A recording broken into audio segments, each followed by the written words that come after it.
Welcome to the Solar Wilson Conversation. This is a forum where we share our views through the lens of a Nigerian, lesbian, legally married couple. I am Margaret Solar Wilson. And I am Moji Solar Wilson. Moji and I believe in and are committed to creating space for real, authentic, transparent, and inclusive conversation. We talk with each other and we talk with others. So sit back because it's time for real talk.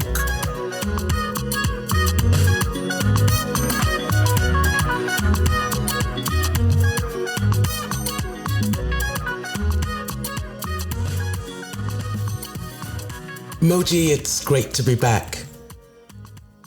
We're continuing the conversation from the last episode. And when we left off, we were talking about coming out to ourselves. And you and I then had the conversation offline after last episode. Then what? Then what do we do? Yeah, it's very good to be back. Last conversation was quite emotional and enlightening. The key question I asked you was, so then what do people do once they come out, right? And that now created a whole other conversation that we're going to be having today. It does, doesn't it? Because I remember, going through that period where you've come out to yourself, you know you're gay, you've either accepted it or you haven't accepted it, but you know you're gay. And then, I don't know about you, but I felt this peculiar need to then do something, right? The peculiar need to tell someone, the proverbial shouting it from the rooftops, but then to who? Do you remember the first person you came out to? And tell us a bit about that experience and what it felt like. After I came out to myself, I did not tell anyone for a while. It took me about 6 months or so, or maybe even a year. And I remember sitting at a dining table with my children and I said, I have to tell you guys something. I'm gay.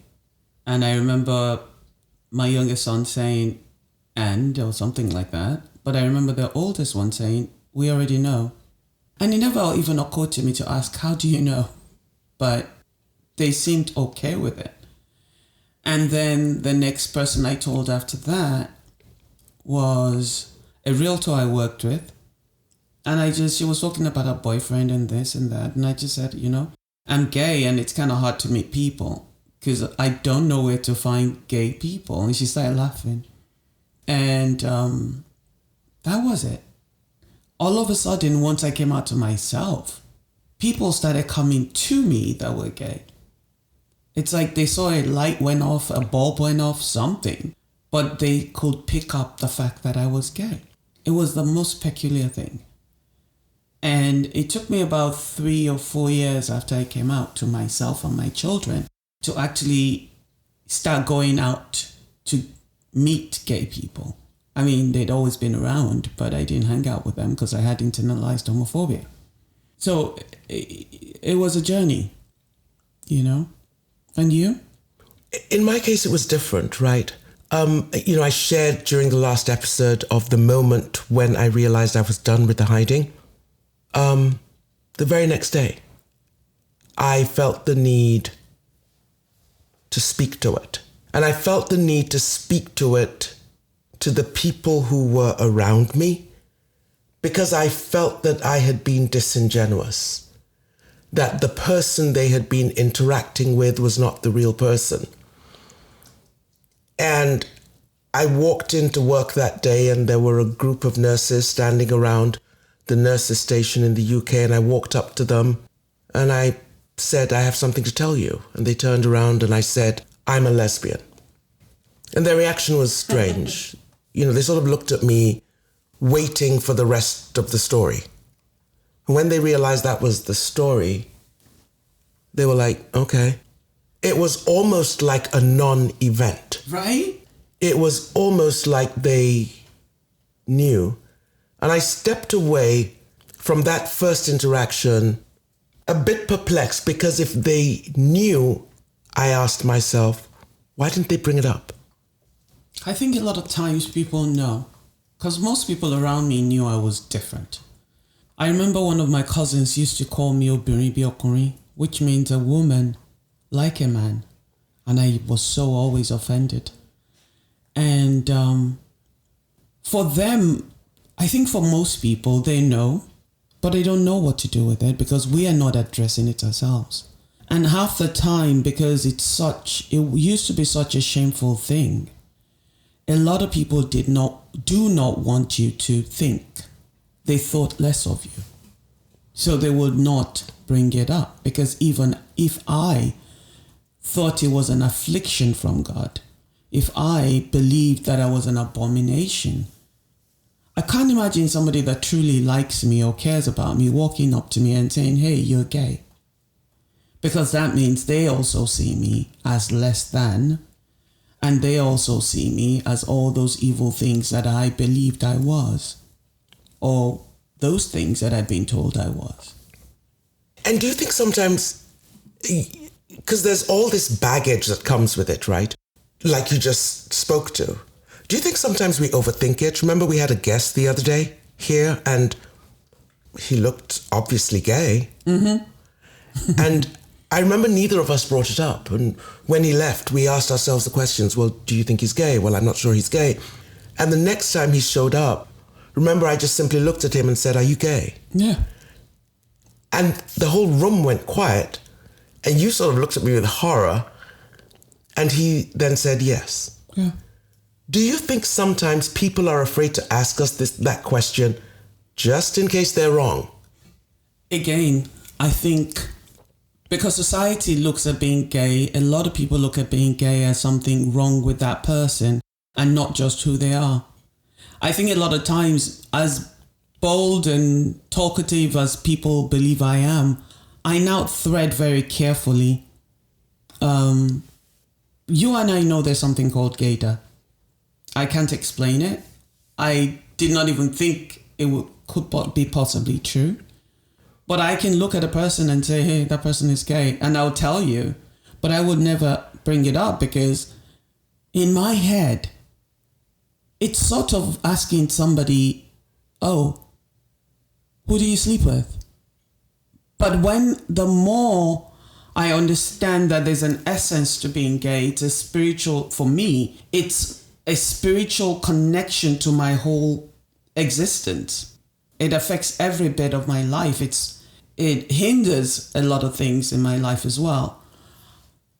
I go walking up to somebody and saying, are you gay? It's like, whoa, it's like taboo. It's personal. So if I don't really know you that well, and I know you're gay, I'm not asking. So I think to answer your question, basically, when you asked the guy that question, my heart stopped for a moment. Not because I didn't think he was gay, but because I didn't want him to think his secret was out or we were dragging him out of the closet. But it's important to know who you're dealing with so you know how to interact with them, because I don't deal with heterosexuals the same way I deal with, gay people. It's a complicated space, right? It's really complicated because after we asked the question, he answered it. Or after I asked the question and he answered it, there was a sense of freedom in the room. Right? Right? And I totally understand you. I mean, walking up to someone and saying, are you gay, is saying, are you romantically, erotically, and physically attracted to the same gender? That feels like a very intrusive question. Mm-hmm. And yet, as gay people, we continue to feel the need to tell people that. Yes. So when I walk up to someone and say, and just so you're aware, I'm gay, I'm actually saying, just so you're aware, I'm romantically, erotically, and physically attracted to the same gender. Do they really need to know that? Exactly. Do they really need to know that? And I think when we talk about the phenomenon of coming out, we very often, at least I did, equate that to telling people that you were gay. I think I've come to view that more as just sort of living and being in my authentic self, allowing people to see all of me and engaging with them in full authenticity as a woman, as a Black person, as a lesbian, etc., etc., and etc., and not making undue efforts to hide any part of myself from them. But how do you do that without actually communicating that? Okay. So I used to be on a radio show in the UK, 2009. It was on Facebook. It was Talk Radio. And all the people that were on the show were all the moderators, they call them now. We were all Nigerians, very homophobic, very religious bunch of people. It was one of the most traumatic experiences of my life because I'd been out for quite a while. And around that time was when there was a lot of ruckus going on about, the gay rights movement in America. So I'm sitting with 7 or 8 other people every week for like 3-4 hours recording these programs, right? And every time the gay issues came up, I was already out to myself and people around me at that time, but I was not out to the public. And they all thought, they used to tell me, oh my God, you're so smart, you're so this, you're so that. But they would start a conversation about gay people and I would go quiet.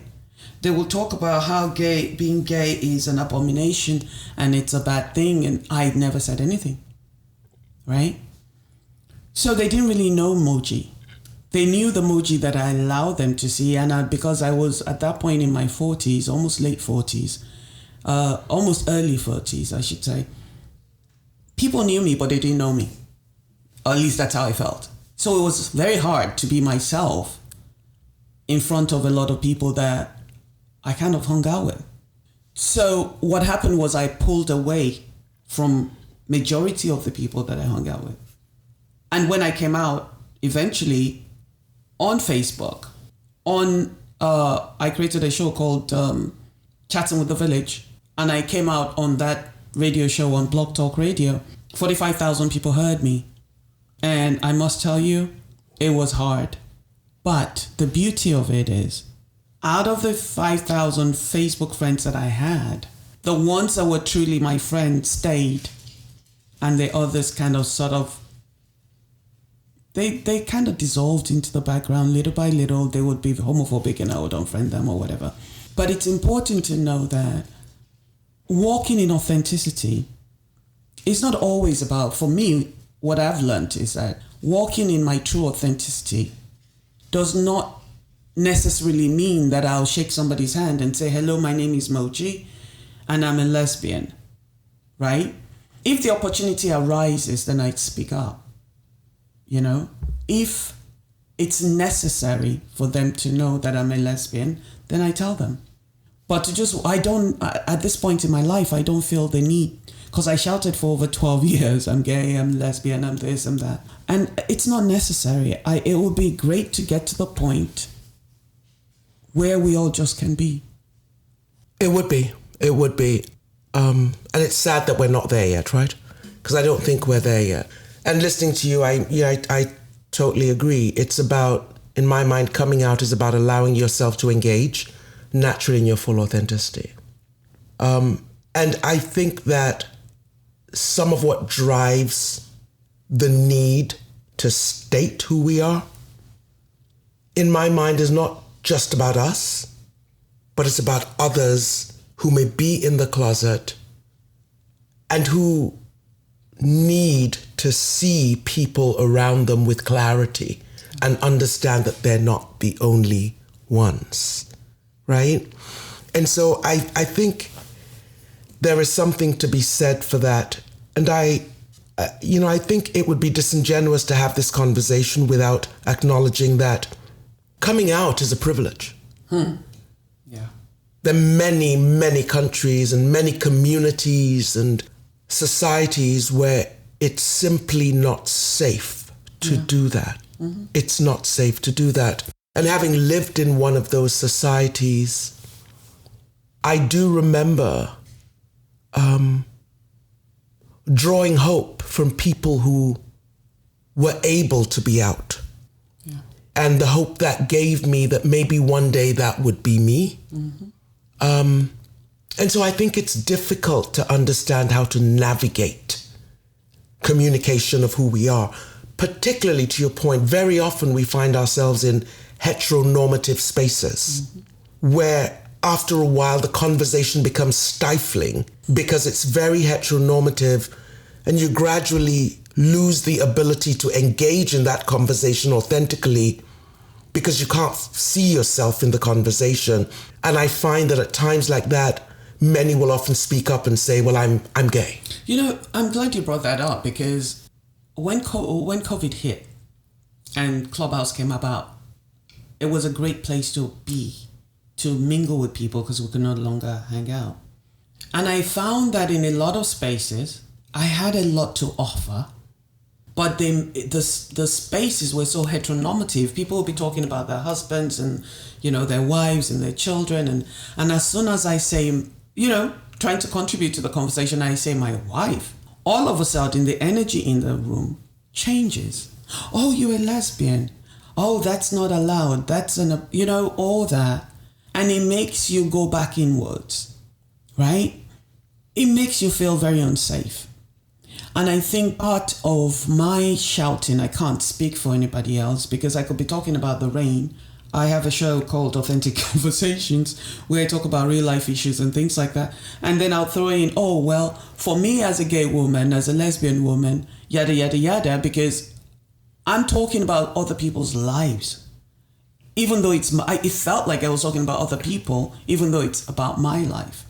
So having the ability to be able to speak authentically was so very important to me. Visibility is one of our biggest things, because we find that a lot of in Africa, especially in countries with homophobic laws, it's hard to see people that are like you.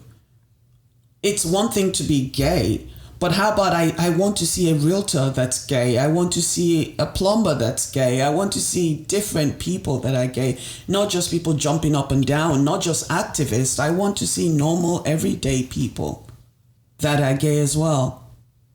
Not because it authenticates my life, but because it gives me hope. Yeah, just regular people. Mm-hmm. And it's interesting listening to you. I think about the way conversations in this space have evolved.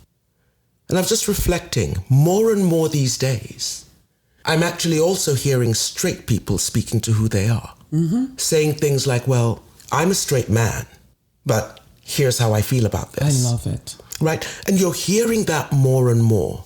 Do you think there's something about the coming out phenomenon in the LGBTQ space that has fueled the search and the criticality of identity for everyone? I think so. I think when we, as the LGBTQIA all the way to Z, come out, and a heterosexual person is standing there going, well, I'm heterosexual, but I have dyslexia, or I have ADHD, or whatever. It's part of who they are. And I think because we had to fight so much to be recognized that we are different, it gives everyone, each and every one, the opportunity to say, hey, I am heterosexual, but I'm also this. You know, I'm left-handed, I'm this, I'm that. It just gives people permission to be who they are and not have to put forward a representative. Because I've spoken to a lot of straight people and they say, oh my God, they send me back messages.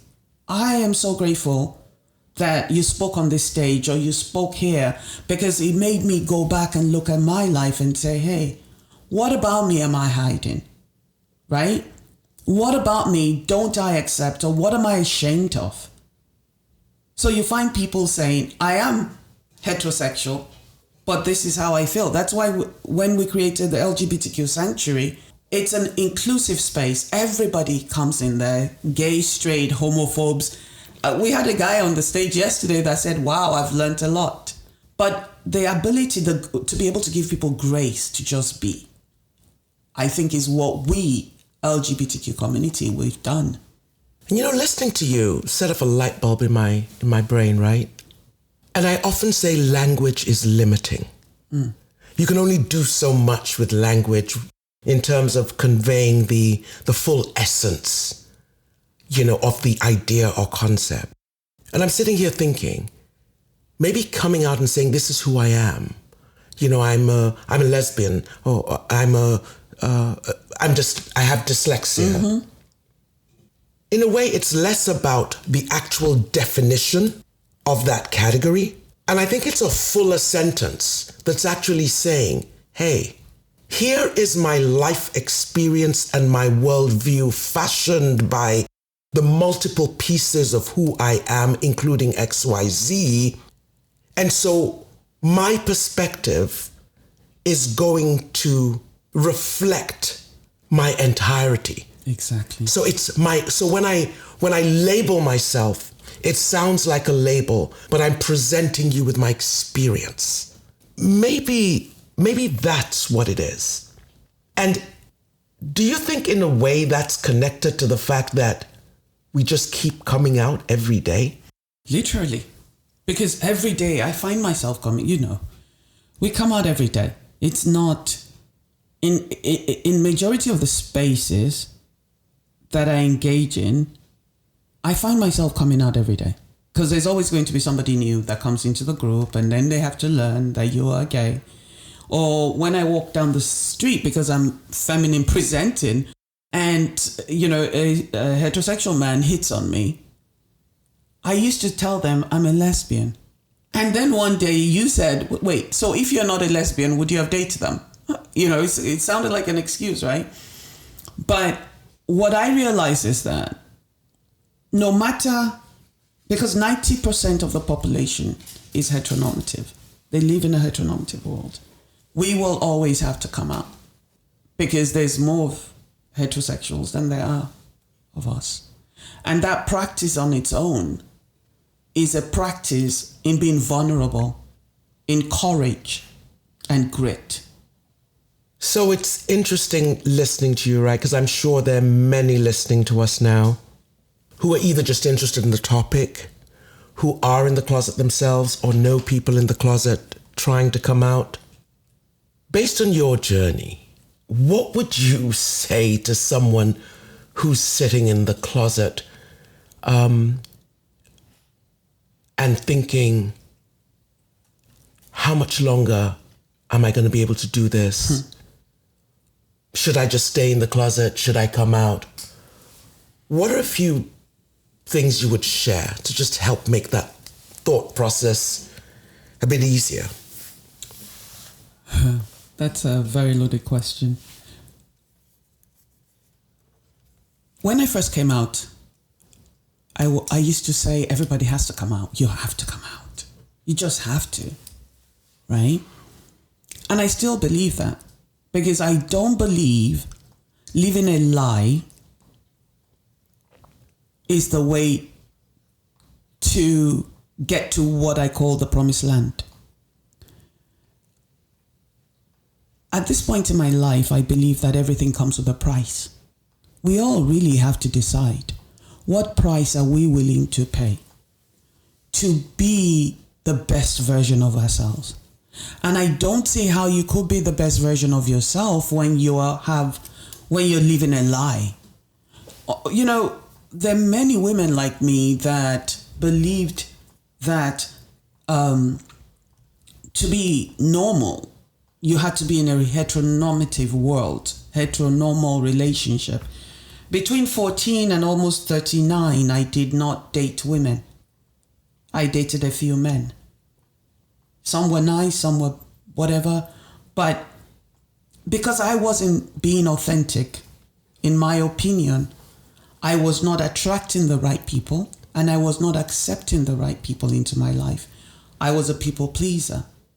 I would give you the shirt off my back even if I needed it to stay warm so people could accept me. Or maybe that would distract them from seeing that I'm a lesbian.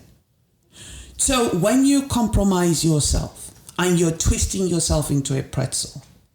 You're a square trying to fit into a circle. It's a very painful journey.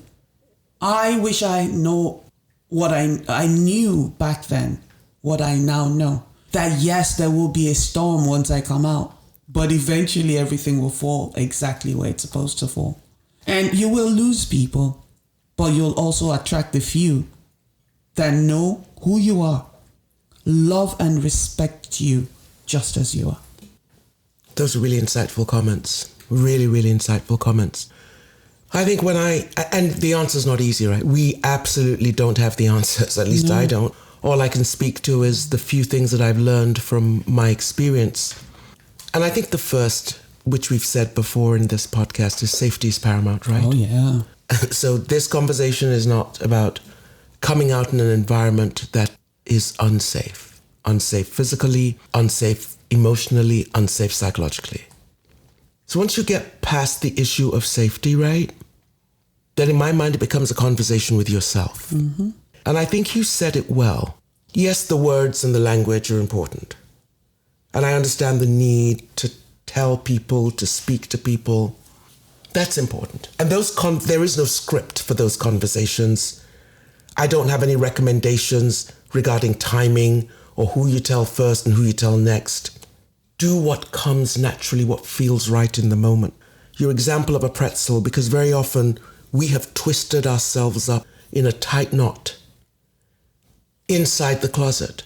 And coming out, when I visualize it, is a process whereby we are untwisting. Yes. We are untwisting. And we're being filled with air, almost like one of those strange balloons that you see. And I think that once we are untwisted, filled with air, because it's like a new breath of life inside ourselves, I like to see it as the wind will carry us. Mm-hmm. And that is what I think I would say, like you said, lean into your authenticity. Be authentic. Don't allow your sense of self to be eroded. Claim your space. Boundaries. Establish your boundaries. Exactly. Boundaries. And it's a journey that I believe continues throughout the life of any LGBTQ person. I wish, honestly, we had more to offer. I wish there was a handbook or a manual or a script. Isn't that why we're doing this? It's not really a script. It's not a manual. It's sharing stories. That's why it's conversations like this that for many years I had on Facebook. It wasn't even conversations. It was just Moji talking. And I would sit there for an hour, 2 hours and just talk about my life and real life. And people followed me. I get a lot of letters from people that have followed me for the past 10 years. There's a young woman coming out at the moment that just came out. She lived in Nigeria for many years. She followed me for over 10 years. And she just came out. She sent me the note that we shared. We spoke to her this morning. She'll be hopefully coming on the show to share her story. But this kind of conversations are important. I wish I had somebody like you or me that was visible when I was coming out. It would have been a less painful journey. It would still have been painful because I had to give up so much. It does certainly make a difference. When we started talking about coming out, I knew we weren't going to cover it in one episode, which we didn't. Yeah. We've touched on a bit more. The first episode was coming out to ourselves. This is sort of the now what. And I think we will continue this conversation at the next episode because part of coming out also is how we engage the quote-unquote LGBTQ community around us. Mm-hmm. Because it feels like a new community. And how do we begin that particular journey? So Moji, it's been a great conversation. Any last words for the audience?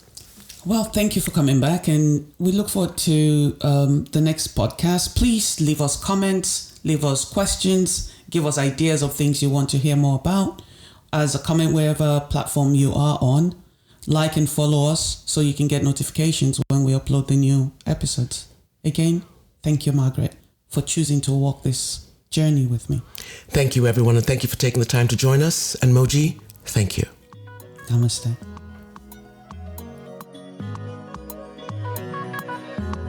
thank you to everyone for listening in to the Solar Wilson Conversation, where we share our views through the lens of a Nigerian, lesbian, legally married couple.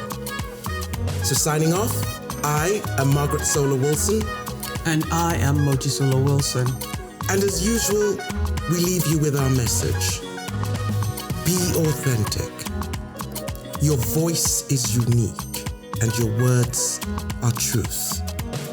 Your story is powerful. Never, ever be afraid to share your unique perspective and story with the world. Your story will touch someone. Thanks again for listening, and we'll see you next week.